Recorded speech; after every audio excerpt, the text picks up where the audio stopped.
ฟ้อนลำวงลาวนี่เนาะหลายคนก็หลายฟ้อนแต่ว่าถ้าจะให้ถึกแบบแท้ๆนี่นะผู้หญิงจะต้องอยู่วงนอกผู้ชายจะต้องฟ้อนอยู่วงไหนการฟ้อนลำวงลาวจังหวัดส่วนนี้ทั้งหมดนี่จะมีอยู่8 บาทเก้าเนาะแล้วก้าวที่1 2 3 4นี่พวกเขาจะก้าวไปทางหน้าก้าวที่5นี่หันหน้าใส่กันยิงใส่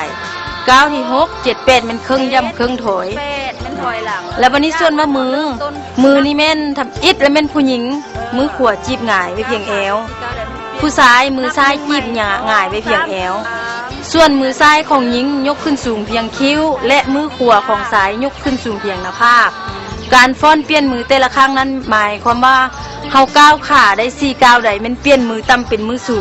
งเป็นมือต่ำหรืออาจจะเว้าได้ว่ามือจีบเป็นมือแบเป็นมือจีบเฮาจะฟ้อนผัดเปลี่ยนกันไปเฮ็ดนั้นเรื่อยๆจนกว่าจะหมดเสียงเพลงการฟ้อนแต่ละครั้งผู้หญิงจะต้องฟ้อนลื่นหน้าผู้ชายเนาะซั่นจะเป็นอย่างใดนั้นพวกเฮาไปเบิ่งการฟ้อนลำวงลาวจังหวะเสิร์นสวนเนาะ